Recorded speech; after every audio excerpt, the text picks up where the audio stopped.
Bom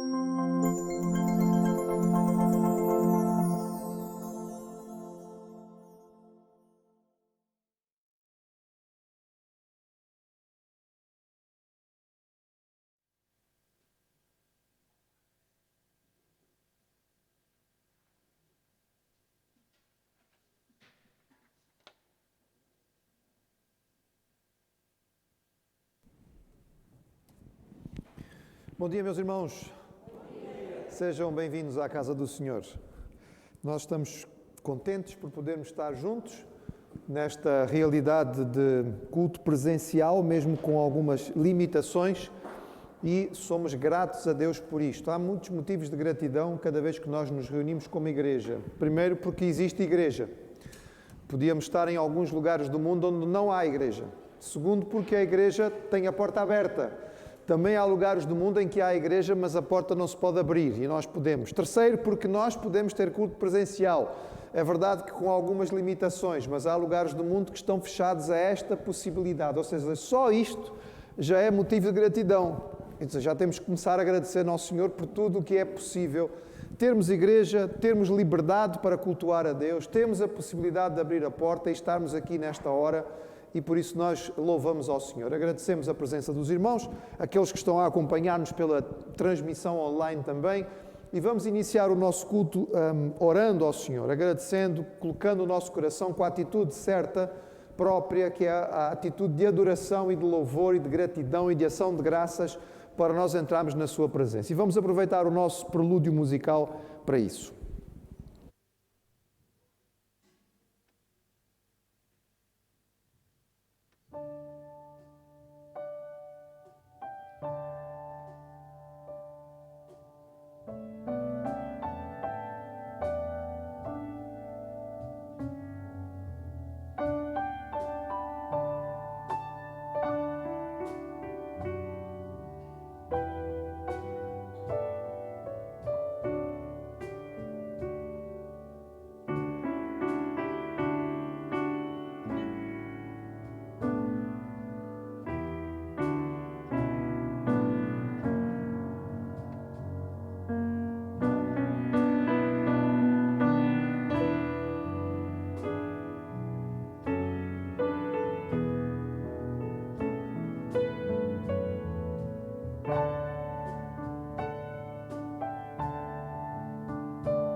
Graça e paz da parte do Senhor para com todos os irmãos. É interessante como a própria saudação cristã, que foi composta a partir da saudação que era própria dos gregos, graça, e dos judeus, paz, já nos transmite a ideia da gratidão, porque graça significa algo que nós recebemos e não merecemos. Gratidão, biblicamente falando, é um gesto, uma palavra, mas é também uma atitude, é uma postura do coração. É algo que nós desenvolvemos como forma da nossa personalidade, de quem somos. Pessoas gratas são pessoas normalmente mais alegres. Pessoas agradecidas têm mais motivos para sorrir. Têm mais facilidade nos relacionamentos, porque a gratidão adoça a alma, digamos assim. E por isso a palavra do Senhor nos chama, vez após vez, de que nós temos que ter esta atitude. Antigo e Novo Testamento. Dai graças em todas as coisas, dai graças em todo o tempo. Bom é render graças ao Senhor. Vamos recordar uma destas passagens, ou algumas delas, que nos chamam a fazer isto. E se encontram no livro de Salmos, e eu convido os irmãos a ficarem de pé para nós lermos de forma responsiva estes versículos do Salmo 92, 138 e 118. E diz assim: Bom é render graças ao Senhor e cantar louvores ao teu nome, ó Altíssimo, anunciar de manhã a tua benignidade e à noite a tua fidelidade. Graças te dou de todo o meu coração, no dia em que eu clamei, atendeste, alimentaste-me, fortalecendo a minha alma. Dai graças ao Senhor, porque Ele é bom, porque a sua benignidade dura para sempre. Amém? É bom render graças ao Senhor de manhã, é bom render graças ao Senhor ao fim do dia, é bom lembrar que o seu cuidado e o seu amor está connosco o tempo inteiro. Nós, de vez em quando, tiramos férias. Às vezes, passamos um fim de semana de uma maneira diferente, mas eu tenho a certeza que os irmãos não querem que Deus tire férias, certo? Imagine se o Senhor um dia nos dissesse assim: olha, eu vou tirar umas férias agora, estou cansado de tomar conta de ti. Estou a abençoar todos os dias, constantemente, sempre a proteger-te, a colocar os meus anjos à tua volta, a fazer chegar a... Não, vou descansar um pouco. Ó Senhor, não faças isso, porque eu preciso de ti sempre. Então há motivo constante para nós louvarmos ao Senhor. E nós vamos cantar exatamente isto. Por tudo o que tens feito, por tudo o que vais fazer, por tua promessa e por tudo o que tu és, eu te agradeço, Senhor.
Quando nós pensamos só um bocadinho naquilo que o Senhor é e naquilo que Ele faz por nós, quando nós percebemos que realmente nós não merecemos nada daquilo que Ele faz por nós e nós desenvolvemos gratidão, nós queremos louvar. Gratidão e louvor estão juntos. É natural. Quando nós agradecemos a alguém por alguma coisa que nos fez, naturalmente nós louvamos esta pessoa, ou seja, nós a elogiamos, nós reconhecemos aquilo que ela fez, nós reconhecemos a bondade do seu coração, a atitude que teve para connosco e, portanto, o louvor e gratidão, biblicamente falando, estão sempre juntos. E é por isso natural que depois de agradecer nós queremos louvar. A Ti a glória, seja a Ti dado o louvor, Tu é a vitória, grande Redentor.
Senhor, nós te louvamos e te louvamos com alegria, Senhor, porque acabamos de declarar que o Senhor é vencedor, que a Ti nós devemos dar toda a nossa glória, toda a nossa adoração. Senhor, nós te louvamos por todas as suas promessas, nós te engrandecemos por tudo que o Senhor fez por nós, pelo grande sacrifício por amor a nós.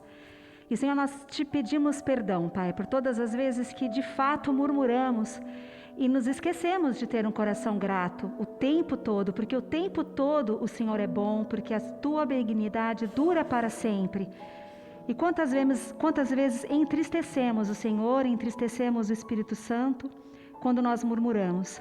Ajuda-nos, ó Pai, a termos sempre um coração agradecido. Ajuda-nos a trazer à nossa memória tudo aquilo que nos dá esperança.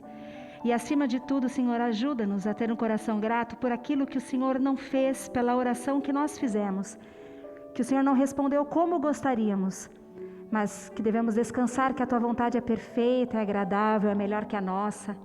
E gratidão é um símbolo da vida do cristão, Senhor. Ajuda-nos a estampar esse símbolo o tempo todo, e que tenhamos um bom testemunho de gratidão no povo do Senhor e para aquelas pessoas que ainda não Te conhecem, Senhor, em nome de Jesus. Amém.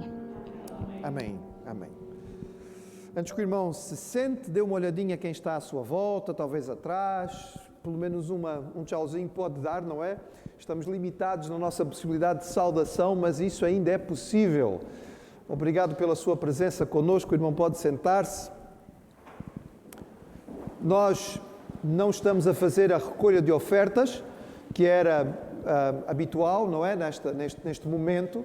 Os irmãos podem contribuir através da internet, MBWay, enfim, há formas diferentes de o fazer e sabemos que os membros da igreja têm feito. Se algum irmão trouxe uma oferta física e gostaria de deixá-la, ali à saída o irmão encontra envelope e gasofilácio e pode deixar a sua oferta. Alguns irmãos têm feito, também é uma forma de contribuir.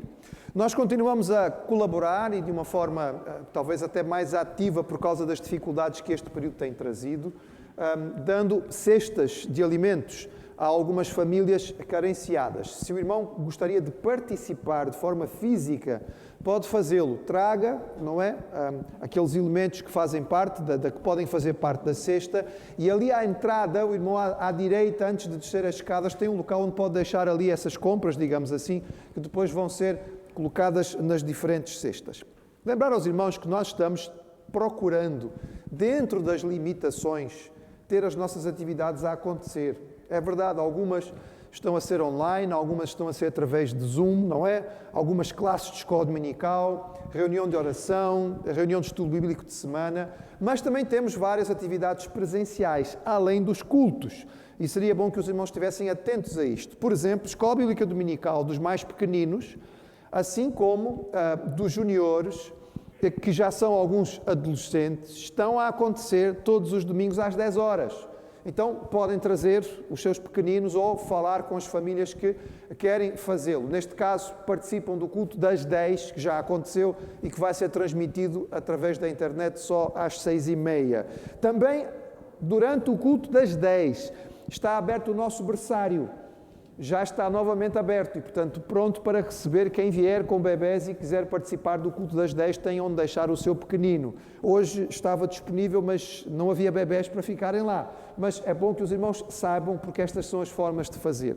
Estamos numa nova fase, os irmãos certamente ouviram as notícias, estado de calamidade, portanto, restringiu-se um bocadinho mais, o que significa que nós vamos ter ainda mais cuidado. Não é que não estivéssemos a ter, mas é que com o tempo temos a tendência de querer relaxar um bocadinho, não é? E por isso pedimos aos irmãos que estejam atentos ao seguinte. Primeiro, se alguém chegar e não estiver inscrito previamente, nós provavelmente não vamos deixar entrar. E é muito desagradável, não é? Sobretudo para os irmãos que estão na recepção, ter que dizer a alguém, olha, não pode entrar. Não é? Chegou até à porta do templo e não pôde entrar, mas é que para mantermos as distâncias que são necessárias pelo que foi estabelecido pela DGS, nós precisamos respeitar. E aqueles que se inscreveram, em princípio, vão ocupar os lugares. Agora, eu peço ajuda aos irmãos. Se alguém se inscreveu e não vai poder vir, que nos informe com tempo útil, porque nós temos sempre uma lista de espera para poder participar do culto. Se os irmãos olharem hoje, por exemplo, neste momento, neste culto, há algum espaço que está disponível e que não está ocupado. Portanto, alguém inscreveu-se, fechou este lugar para a participação de outras pessoas, mas não avisou que não vinha. E o lugar fica vazio, porque nós temos que cumprir estas regras. E é pena, porque havia pessoas que gostariam de estar aqui e não estão. Então, inscreva-se para que você possa garantir o seu lugar. Se não vai vir, porque é possível, acontecem coisas, não é? Avise com antecedência para nós podermos chamar alguém que está na lista de espera para poder participar e lembrar aos irmãos que na saída nós devemos ter este cuidado, não é? Não vai servir de muito nós temos todo o cuidado aqui de estarmos distanciados e etc. E depois na hora de sair e juntarmos ali aos molhos, não é? À porta, inclusive dando mau testemunho para os nossos vizinhos, teremos que ter esta atenção. Se precisa falar com alguém, chama aquele irmão, afaste-se um bocadinho, no máximo 5 pessoas é o que está estabelecido e nós queremos continuar a ser cidadãos corretos, seguindo aquilo que é a instrução da palavra de Deus, porque é isso que a Bíblia nos diz, que devemos, como servos do Senhor, obedecer às autoridades enquanto elas não nos derem ordens contrárias àquilo que é a palavra do Senhor. Estamos estudando a possibilidade de ter mais um culto presencial, possivelmente domingo à tarde, e assim que isto seja decidido, nós faremos chegar esta informação aos irmãos. Cena comum na sua casa, na minha, acredito que na casa de todos aqueles que estão aqui, alguém vai sair para fazer compras. E então, antes de sair para fazer compras, pergunta aos outros elementos da casa: o que é que está? O que é que está? O que é que está a faltar? O que é que falta? O que é que falta? Já que eu vou até ao supermercado, já que eu vou até à loja, o que é que falta? Digam-me o que é que falta para eu poder, não é? Colocar aqui. O que é que eu devo pôr na lista? A propósito, é uma boa maneira de equilibrar o orçamento doméstico, não é? Fazer uma lista. Porque se a gente não fizer, irmãos, compra o que não precisa. Acreditem, as lojas e os supermercados são preparados para nos vender o que nós não precisamos. Já repararam que as coisas essenciais estão sempre lá no fundo do corredor, lá na última esquina? Que é para você passar por tudo aquilo que é desnecessário antes de chegar ao essencial. Foi montado para isso, que é para você comprar o que não precisa. Então faça uma lista. E nós fazemos a lista das coisas que realmente nós precisamos. O que é que está em falta? E é interessante porque acho que não sei se já aconteceu alguma vez, de perguntar o que é que falta? E a gente dizer, não falta nada. Falta sempre alguma coisa, não é? Parece que falta sempre alguma coisa. Mesmo que nós tenhamos feito compras ontem, faltou aquilo. Falta sempre alguma coisa. Mas será que falta mesmo? Será que falta mesmo? É interessante a capacidade que nós temos de nos adaptar. No culto anterior, nós tivemos o testemunho dos nossos missionários lá no Camboja. E basta vermos brevemente as imagens, apesar de não estarmos lá, e se os irmãos quiserem ter mais informação, sentem e conversem com o irmão Ricardo, para nós percebermos que aquelas pessoas vivem com condições bem mais simples do que as nossas. Durante muitos anos eu tive a oportunidade e o privilégio de morar numa região do mundo considerada das mais pobres. O país onde estávamos é um dos países mais pobres do mundo e a região em que nós estávamos é uma região interior, portanto, mais pobre daquele país. Coisas que nós consideramos fundamentais, não é? E essenciais, não existiam. Luz elétrica, água canalizada, gás de cozinha. Não há. Não vale a pena você reclamar. Chega e não tem. E para nós é impensável. Se chegarmos à casa e ligarmos e a luz não acender, toca a ligar para o piquete, não é? Liguei a torneira, não há água, o que é que se passa? Não informaram que iam cortar a água. E imediatamente motivo de ansiedade e de preocupação. É verdade, irmãos. Nós, habitantes de Portugal, de Lisboa, da grande Lisboa, século XXI, talvez você não sinta, mas somos todos ricos. Somos ricos, irmãos. Nós podemos nos dar ao luxo, da esmagadora maioria das vezes, escolher o que vamos comer. Nós de manhã, às vezes, temos um problema, que é o que é que eu vou vestir? Porque eu tenho muitas opções. Pode parecer banal, irmãos, mas se nós juntássemos toda a população que já viveu neste planeta ao longo de toda a história da humanidade, a percentagem de pessoas que podia fazer isto é muito pequenina. Se a felicidade viesse das coisas, nós seríamos a geração mais feliz da história da humanidade, porque somos a geração que tem mais. E, no entretanto, irmãos, o que nós vemos à nossa volta é ansiedade, depressão, angústia, porque as coisas realmente não trazem esta felicidade. Em vez de perguntar o que é que nos falta, nós podíamos fazer outra questão. O que é que não nos falta?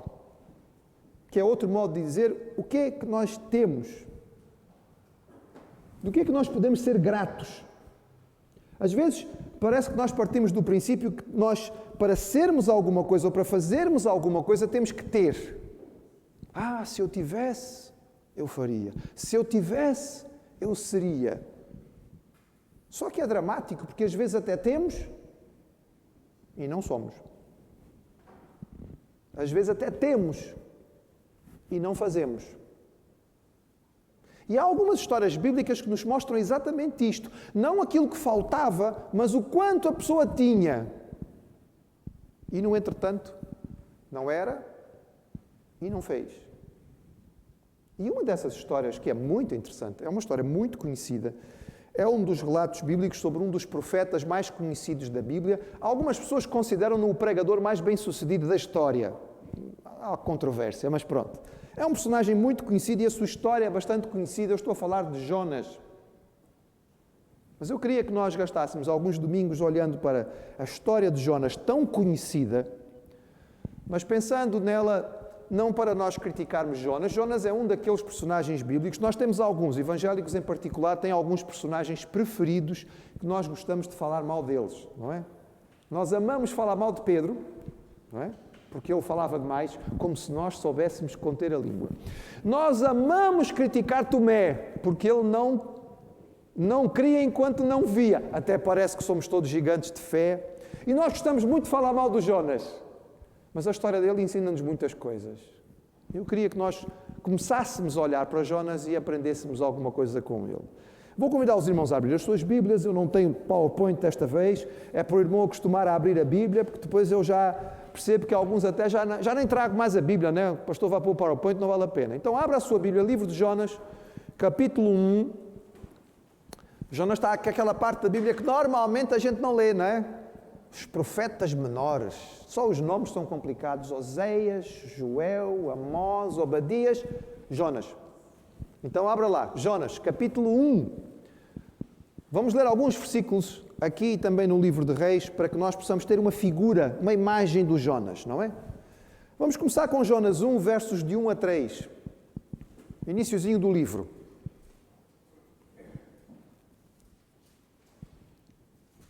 Diz assim: Veio a palavra do Senhor a Jonas, filho de Amitai, dizendo: Dispõe-te, vai à grande cidade de Nínive e clama contra ela, porque a sua malícia subiu até mim. Jonas se dispôs, mas para fugir da presença do Senhor para Tarsis. E tendo descido a Jope, achou um navio que ia para Tarsis, pagou, pois, a sua passagem e embarcou nele para ir com eles para Tarsis, para longe da presença do Senhor. Virei uma página, provavelmente só uma, para o capítulo 4. Capítulo 4, vamos ler aí os primeiros versículos, só 1 e 2. E diz assim no capítulo 4, 1 e 2: Com isto desgostou-se Jonas extremamente e ficou irado e orou ao Senhor e disse: Senhor, não foi isso que eu disse quando ainda estava na minha terra? Por isso me adiantei fugindo para Tarsis, pois sabia que és Deus clemente, misericordioso, tardinho a irar-se, grande em benignidade e que te arrependes do mal. Interessante, não é? O entendimento que Jonas tinha sobre Deus, a sua teologia. Segura aí um dedinho aí em Jonas e vá um bocadinho atrás no segundo livro de Reis. Hoje estou a ver se os irmãos sabem abrir a Bíblia, não é? Segundo livro de Reis, capítulo 14. Vou chamar os juniores para ajudar aí a achar os livros da Bíblia. Segundo livro de Reis, capítulo 14, apenas um versículo. Não sei se você sabia que Jonas aparece no livro de Reis, mas aparece. Contextualizar onde é que Jonas está. E diz assim, verso 25. 2 Reis 14, 25. Restabeleceu ele os limites de Israel, desde a entrada de Amate até ao mar da planície, segundo a palavra do Senhor Deus de Israel, o qual falara por intermédio do seu servo Jonas, filho de Amitai, o profeta, o qual era de Gat-Hefer. Na interpretação histórica deste livro, que é a interpretação que nós vamos usar, nós temos que colocar este momento por volta de 760, 740 a.C., mais ou menos neste espaço. A história de Jonas acontece no contexto histórico de Israel, durante o reinado de Jeroboão II, que reinou entre 793 e 753, é um período de prosperidade do Reino do Norte, Reino de Israel. Aliás, foi o período mais próspero do Reino do Norte. Apesar de eles serem todos maus reis, o tempo de Jeroboão II foi um período bom, digamos, em termos de prosperidade material. Nós entendemos este livro como histórico, ou seja, nós entendemos que este livro está a descrever algo que aconteceu, de facto. Há intérpretes bíblicos que têm muita dificuldade com a história e que dizem que o livro de Jonas é uma parábola, é um mito, quase uma lenda. Engolido por um peixe, não dá, não é? Simplesmente não é aceitável. O problema desses intérpretes é essencialmente uma questão de fé. Nem é propriamente até uma questão de pesquisa, porque há vários relatos históricos a respeito de marinheiros que foram engolidos por peixes grandes. Por exemplo, um dos mais famosos, descrito com algum pormenor, aconteceu em 1891, num navio baleeiro na costa da França. O marinheiro inglês James Bartley caiu ao mar e foi engolido por uma baleia que tinha sido arpoada. Depois, esta baleia foi capturada e, ao abrirem a baleia, encontraram o James Bartley ainda vivo. Estava desmaiado, estava inconsciente, ficou cerca de 15 horas dentro da barriga daquela baleia, portanto ele sobreviveu. Mas a nossa questão não é esta, irmãos. A nossa base para a interpretação histórica é que Jesus cita a história de Jonas como tal. O Senhor Jesus, no livro de Lucas, por exemplo, ele diz, e ajuntando-se a multidão, e começou a dizer: maligna é esta geração, ela pede um sinal e não lhe será dado outro sinal senão o sinal do profeta Jonas. Porque assim como Jonas foi sinal para os ninivitas, assim o Filho do Homem será para esta geração. Jesus falava isso sobre o tempo que Jonas passou na barriga do peixe e que Jesus passaria depois da sua morte sepultado. Se Jesus citou a história como histórica, então para nós é histórica. O Filho do Homem, Deus feito homem, não estaria a citar historicamente uma coisa que era apenas uma lenda. Portanto, nós entendemos como algo histórico. Lendo os textos, irmãos, nós gostaria que os irmãos percebessem o que é que não faltava a Jonas. Não era o que faltava, era o que não faltava a Jonas. Porque estamos a pensar sobre a nossa queixa do que às vezes nos falta. Falta isto, falta aquilo. O que é que Jonas não tinha falta? Lendo estes textos que nós percebemos, podemos começar por dizer que não tinha falta de uma boa criação. Não temos pormenores sobre a criação de Jonas, mas o texto bíblico nos fala sobre o seu pai, diz que o seu pai chamava-se Amitai. E é interessante porque o nome Amitai significa fiel. Há traduções, e aqui é uma questão da pontuação hebraica, que quando citam Amitai no livro de Reis, o colocam como tendo sido profeta. Então, na tradução, nesta possível tradução, por exemplo, pode-se ler da seguinte maneira: a palavra do Senhor, Deus de Israel, ao qual falara pelo ministério do seu servo Jonas, filho de Amitai, o profeta. E aqui pode haver uma questão, mas há vírgula ou não? Filho de Amitai, vírgula. O profeta, então estava a falar de Jonas, mas se não tiver, é Amitai que é profeta. E como não há vírgulas no texto original, fica difícil saber. Talvez Amitai tivesse sido um profeta e Jonas teria sido filho de um profeta também. Fosse como fosse, o que nós percebemos é que ele cresceu de alguma maneira num reino dominado pelo culto a Baal, conhecendo o Deus verdadeiro, porque ele era profeta de Jeová, era profeta do Deus verdadeiro. Portanto, não lhe faltou de alguma maneira uma criação, um lar onde ele ouvisse falar do Deus verdadeiro.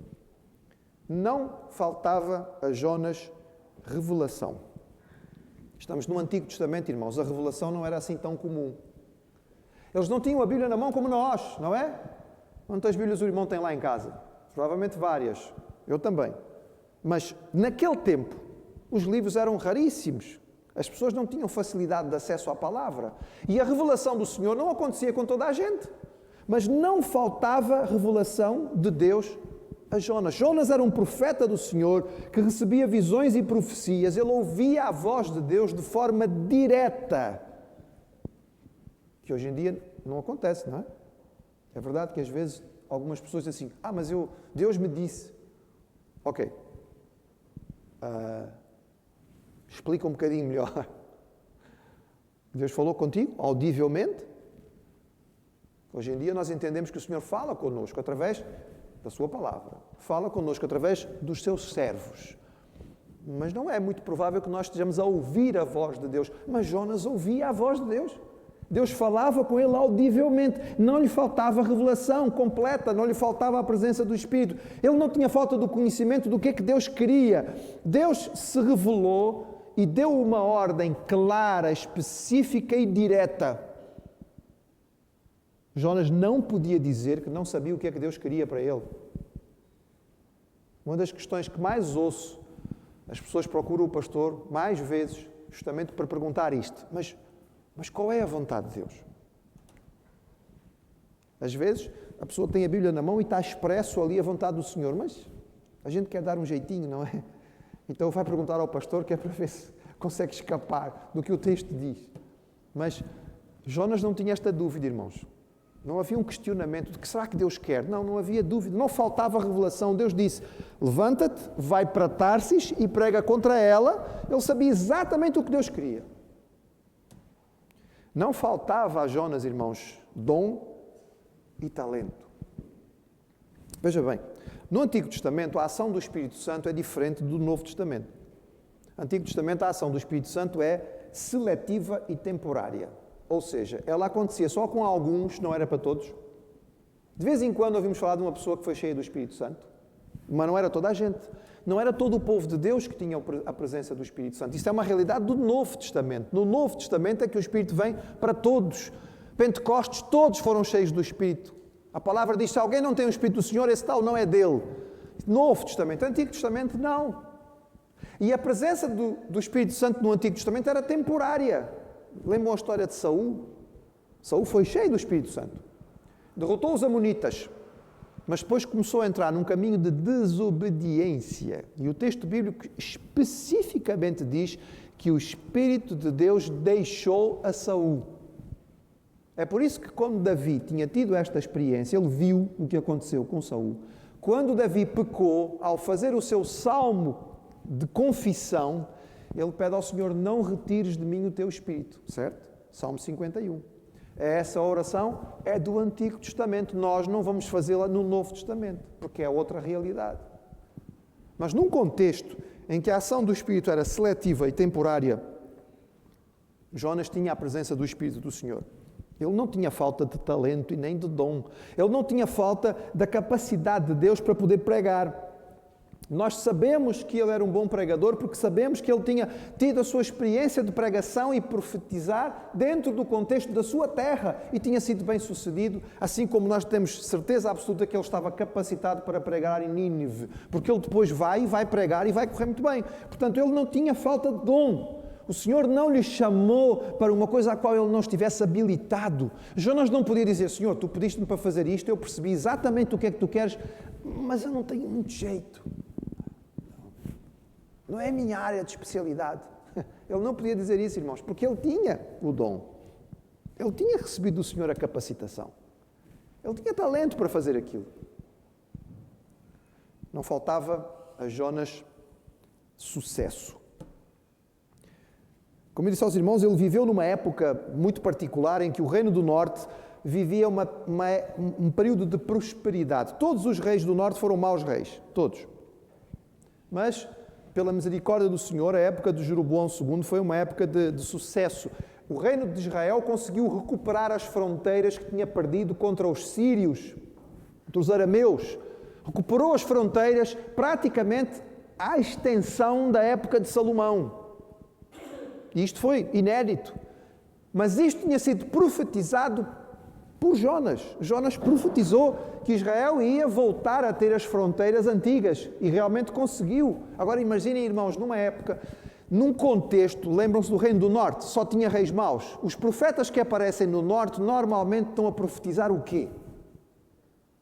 Maldição. Normalmente a palavra que eles têm que dar é essa, é uma palavra dura.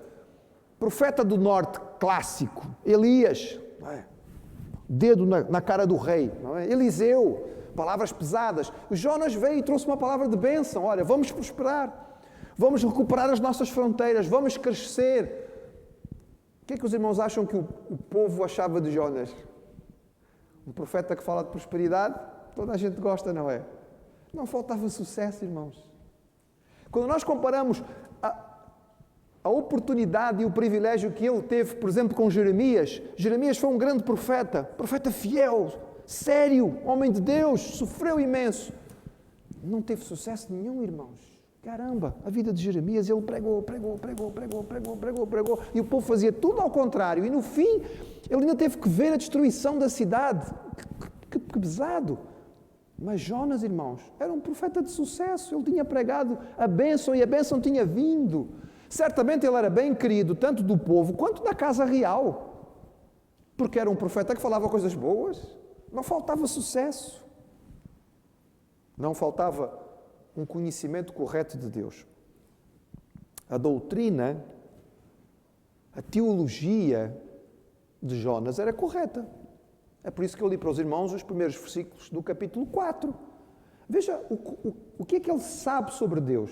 Lembra-se do que é que lemos no capítulo 4? É muito interessante. Ele fala no capítulo 4, está a falar com Deus, é no fim da história, mas aqui eu leio estes versículos que ele nos ajuda a perceber qual era o entendimento que ele tinha de Deus. Ele sabia que Deus é soberano, ele sabia que Deus é rei sobre todo o mundo, ele sabia que Deus é um Deus de graça, de misericórdia, ele sabia que Deus era um Deus perdoador, era um Deus justo. Ele sabia que Deus era um Deus que olhava para os corações e quando havia arrependimento, Deus perdoava. Ele sabia tudo isto. A teologia dele, irmãos, era ótima, era muito boa. Ele passava com excelente nota no curso, não é? Se ele fosse para o seminário e fizesse a prova de teologia, tinha nota máxima. A teologia dele era excelente. Tudo o que ele fez foi no conhecimento de uma teologia sã e valiosa. Numa época em que o povo sabia muito pouco sobre Jeová, Jonas tinha a noção exata de quem era Deus. Ele sabia. Não era falta de conhecimento. E não faltavam recursos.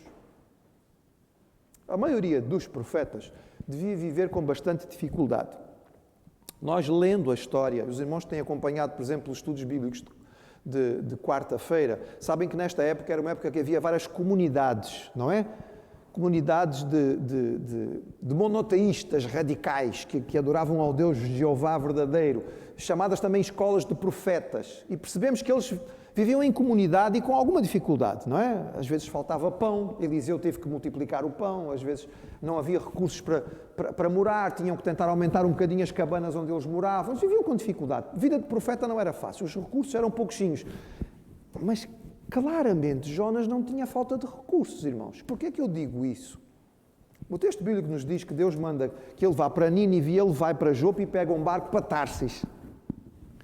A maioria dos estudiosos entende que Tarsis, esta Tarsis que está aqui sendo mencionada, é Tartessos, era um porto fenício, os fenícios eram os grandes navegadores da época, que ficava aqui na Península Ibérica, ali na costa, não é? Na costa oriental da Espanha, zona de Barcelona, Tarragona, por ali, ficaria este porto. Eram quase 4.000 quilómetros de distância. Irmãos, para aquela época, era o fim do mundo. Era como o indivíduo mandou ele ir pregar em Nova Iorque, ele pagou um avião para Nova Zelândia, lá do outro lado do planeta. Tinha que atravessar o Mediterrâneo inteiro para chegar até Tarsis. Não acha que uma passagem para Tarsis era baratinha? Uma viagem tão longa de barco, será que ela era barata? O indivíduo saiu e ele tinha dinheiro para pagar a passagem para Tarsis e certamente tinha dinheiro para começar a viver quando chegasse lá, não é? Porque ele também não ia para um lugar sem ter algum recurso. No meio de um contexto em que os profetas provavelmente viviam com bastante limitação financeira, não faltavam recursos a Jonas. Ele tinha dinheiro. Tinha recursos. Ele vivia confortavelmente. Ele pagou a pronto, sem nenhuma dificuldade. Chegou lá e pagou a passagem para o lugar mais distante que havia. Não faltava nada disto, irmãos. O que é que faltou a Jonas? Bem, não faltava conhecimento de quem era Deus e nem faltava conhecimento do coração de Deus. O que faltava era amor a Deus e amor ao próximo. No fundo, como todos os outros homens, de uma forma geral, Jonas era um egocêntrico. A vida dele era ele, o resto era paisagem. Ele sabia quem era Deus, mas ele não amava Deus acima dos seus próprios interesses. O Senhor Jesus nos disse que a lei toda se resume a amar a Deus acima de todas as coisas e ao próximo como a nós mesmos. É ao contrário do coração pecador que concentra a vida em si mesmo. Jesus nos ensinou: a verdadeira vida deve ser vivida amando a Deus e amando ao próximo. É para fora, não é para dentro. Mas Jonas sabia tudo sobre Deus, mas não o amava. Ele não colocava a vontade de Deus como prioridade. Ele realmente não amava o próximo. Sim, algumas pessoas. Ele devia amar algumas pessoas. Toda a gente ama algumas pessoas, até os bandidos. Eles amam os seus colegas de crime, não é? Mas as pessoas ruins, digamos assim, amam algumas pessoas. Mas Jonas não amava o próximo. Porque diante do desafio que lhe é dado por Deus, toda a história nos mostra que isto não existia no seu coração. Ele era um homem que preferia juízo à graça, apesar de conhecer o coração de Deus. Não faltava o conhecimento da vontade de Deus, o que faltava era obediência. Sabe, irmãos, conhecer o que Deus quer e não fazer é pior do que não conhecer. Conhecer o que Deus quer e não fazer é pior do que não conhecer. A Bíblia nos diz claramente que o julgamento vai ser dado de acordo com o nosso conhecimento, e aqueles que não conheciam vão ter um julgamento diferente daqueles que sabiam tudo e não punham em prática. Irmãos, esse é o problema muitas vezes do crente. Ouviu muita mensagem. Nós vivemos numa era em que as mensagens estão disponíveis na ponta do dedo, né? No telemóvel.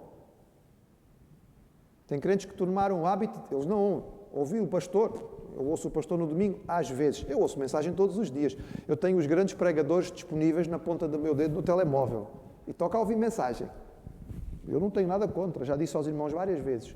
A única coisa que eu digo é: cuidado. Cuidado.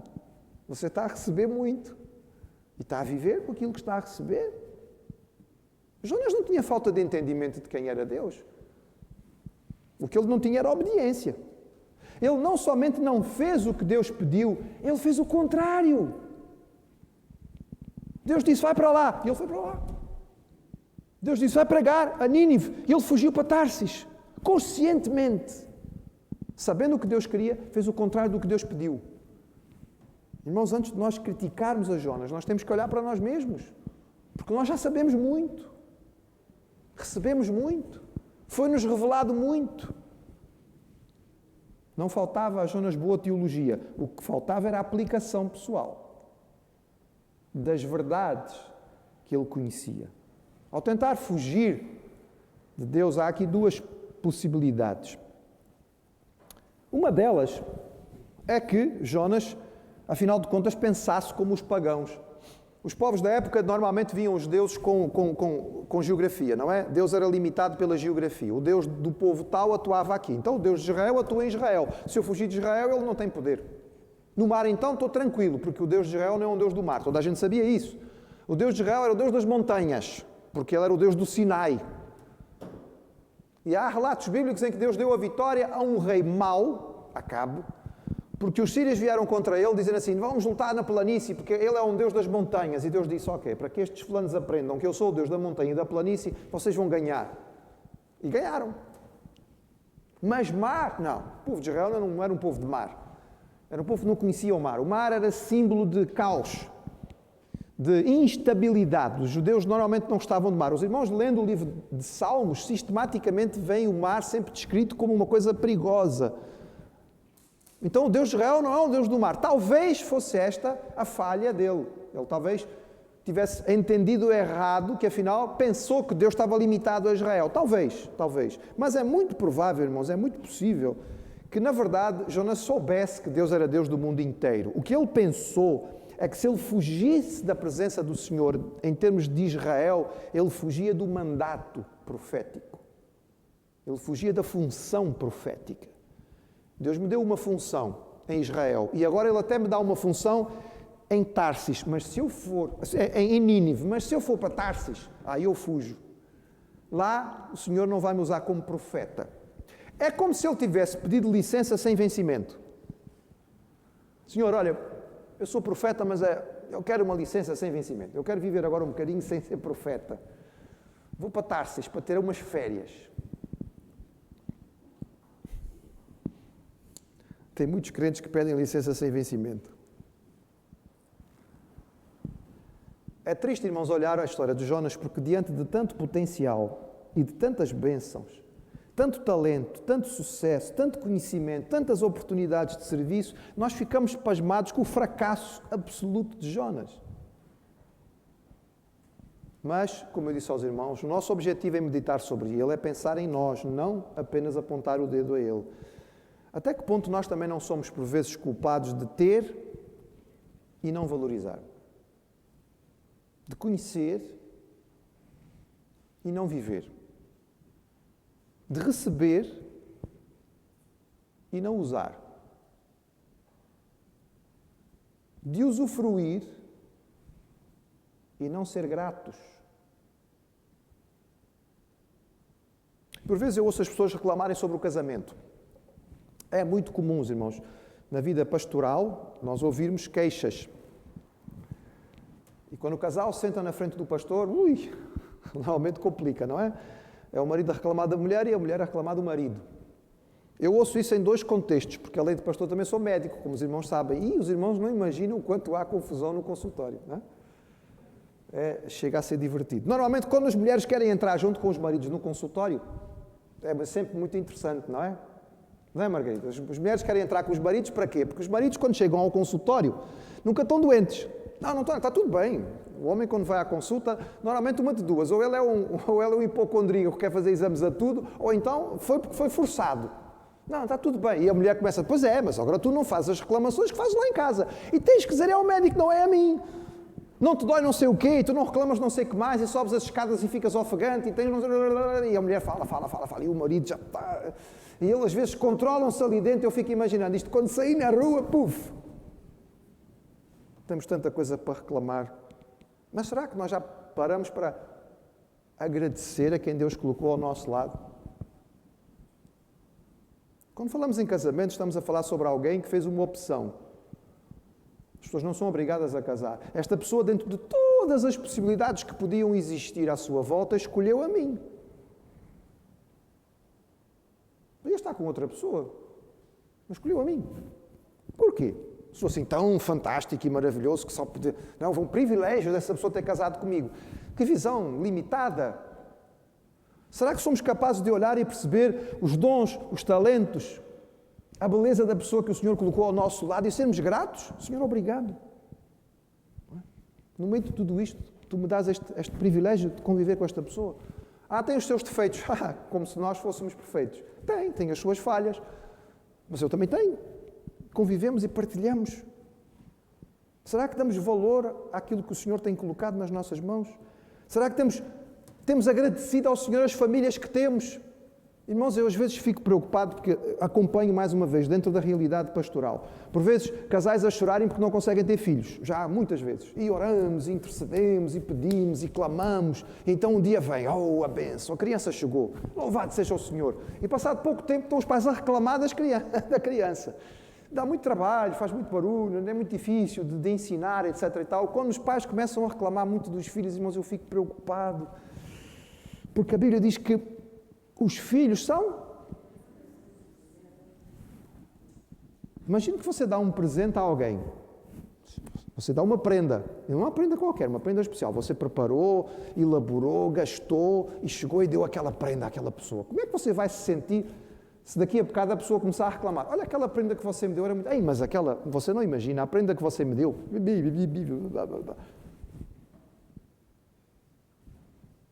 A criticar a prenda que eu dei, a reclamar da prenda que eu dei. Os filhos são presente do Senhor. O Senhor nos dá um presente e depois nós vamos reclamar com Ele do presente que Ele nos deu. Temos que ter cuidado, irmãos. São vidas que o Senhor colocou nas nossas mãos. É a nossa responsabilidade de criá-los de forma correta, com amor e disciplina. Mas perceber que é um privilégio extraordinário. Uma vida que foi colocada para ser moldada por nós. Quem sou eu para ter esta responsabilidade de moldar uma vida? Mas o Senhor de algum modo confiou em mim, entregou-me esta responsabilidade e disse, está aqui, é para tu moldares. Quantas vezes ouvimos filhos a reclamarem dos pais, que o meu pai não entende, a minha mãe não me ouve, eles já pararam para pensar no quanto os pais trabalham para sustentá-lo? O esforço que eles fazem para que você possa ter o que você tem? Já parou para ouvir a história dos seus pais, como foi que eles viveram no tempo que eles tinham a sua idade? Porque normalmente o que os pais fazem é lutar para que os filhos tenham mais do que eles tinham quando tinham a tua idade. E eles hoje trabalham e eles esforçam-se, eles lutam para poder te providenciar o máximo possível. Sim, eles não são perfeitos, de vez em quando eles não entendem. São gerações diferentes, há algumas dificuldades, mas tem havido gratidão por aquilo que temos. A esposa do amigo é sempre mais simpática. O marido da vizinha é sempre mais elegante. Os filhos do meu colega de trabalho são sempre mais educados. Os pais da minha coleguinha de escola é que são fantásticos. Irmãos, agradecer aquilo que o Senhor tem nos dado, em vez de reclamar por aquilo que nós não temos. Quantas vezes fazemos comentários menos bons à igreja? Esquecendo que a igreja é a noiva de Cristo. Será que nós temos louvado ao Senhor por termos igreja? Será que agradecemos ao Senhor porque nós vivemos num país onde o culto é livre? Será que agradecemos ao Senhor porque temos uma comunidade que prega a palavra de forma sã e pura e não heresia? Será que agradecemos porque a nossa igreja é uma igreja que tem tantas áreas diferentes de atuação e ministério, onde nós somos abençoados, mas onde nós também podemos trabalhar? Temos agradecido ao Senhor pelos dons e talentos que Ele nos deu, porque nós temos que usá-los. Irmãos, olhando para a história de Jonas, nós percebemos que ele tinha muito. Havia muita coisa que nós consideramos importante e que não faltava a ele. Mas ele não foi capaz de dar bom uso ao que tinha. As suas escolhas nos mostram que ele só queria servir a Deus nos seus próprios termos. Obedecer, sim, no que fosse confortável. E ele achou que era possível servir a Deus apenas no que lhe fosse confortável e nos seus termos. O resultado foi dramático. Dramático. Seria bom que nós permitíssemos que a história de Jonas nos ajudasse a refletir em tanto que o Senhor tem colocado nas nossas mãos. Tal como Jonas, não nos tem faltado a revelação do Senhor, não nos tem faltado o conhecimento da sua vontade, não nos tem faltado a instrumentalidade na nossa vida, não nos tem faltado dons e talentos, não nos tem faltado a presença do Espírito Santo, não nos tem faltado bênçãos diárias, não nos tem faltado os recursos básicos para nós podermos viver e fazer aquilo que o Senhor tem para nós. Então, contrariamente a Jonas, nós temos que começar a agradecer ao Senhor, a louvar ao Senhor por aquilo que Ele tem nos dado e a usar aquilo que Ele tem colocado nas nossas vidas de forma a exaltar o Seu nome. Da forma que Ele tem nos mostrado que nós podemos viver para exaltar o Seu nome. Valorizar aquilo que o Senhor nos dá e sermos aquilo que Ele tem nos preparado para ser. Porque aí sim, nós podemos dizer que estamos a aprender as lições de Jonas. Se o irmão quiser, pode pegar o livro de Jonas e reler. Não é como se nós não conhecêssemos a história. Sim, conhecemos. E eu não vou me preocupar muito em olhar para a história só pela história, que o irmão conhece a história. Mas como hoje eu quero que nós paremos um bocadinho para refletir e olhemos para a história de Jonas e percebemos o que é que está ali nesta história, que mexe connosco. E nesta manhã eu queria que nós pudéssemos sair com corações gratos, agradecendo e louvando ao Senhor por tanto que Ele tem nos dado e pedindo a Ele que nos dê esta disponibilidade, esta forma correta de reconhecer as suas bênçãos, mas não só reconhecer, viver de acordo com aquilo que Ele tem colocado em nós. A Deus vamos dar glórias. Convido os irmãos a ficarem de pé para nós podermos cantar.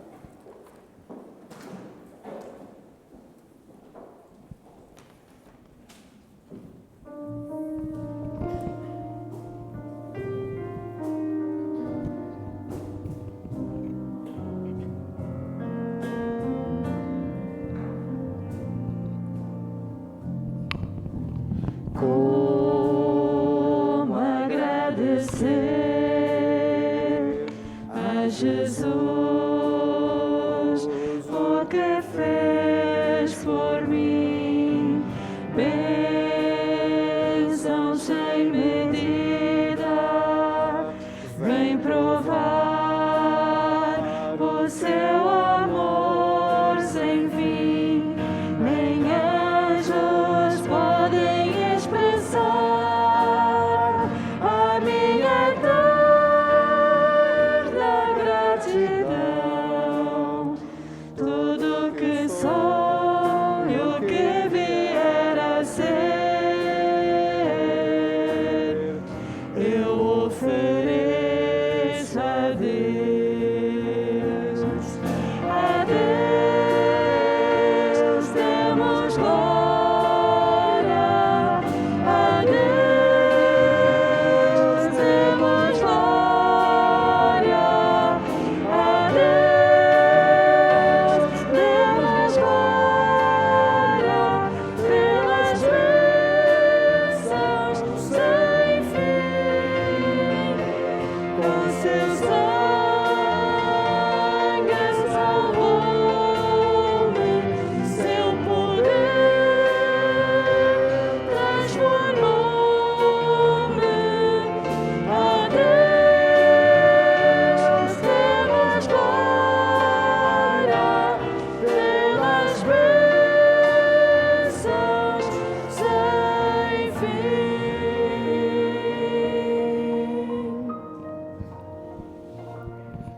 Senhor, nós queremos agradecer por tantas e tantas bênçãos que tens colocado nas nossas vidas. Queremos te louvar, Senhor, pela salvação, sem a qual nós nem poderíamos falar contigo. Pelo privilégio de chegarmos à tua presença, não por quem somos, mas por aquilo que Jesus fez por nós. Te agradecer, Pai, pela realidade da Igreja, da tua palavra nas nossas mãos, na nossa língua, de forma inteligível. Te agradecer por aqueles que a explicam, nos ajudam a entender o teu plano de forma clara. Obrigado, Senhor, pela presença e o consolo do teu Espírito, pelos dons, pelos talentos. Obrigado, Senhor, pelas oportunidades que nós temos constantemente, pelo sustento diário. Oh, Pai, são tantas e tantas as bênçãos. Dá-nos, Pai, capacidade de nós vivermos aquilo que tu tens nos permitido viver. Dá-nos consciência daquilo que estás à espera de nós, Senhor, e ajuda-nos a corresponder. Não queremos ser como Jonas, achados a fugir da tua vontade, a viver o contrário daquilo que nós sabemos. Nós queremos ser encontrados cumprindo exatamente o teu plano para nós e crescendo diariamente à medida de Jesus. É o que nós te rogamos. No nome de Cristo. Amém.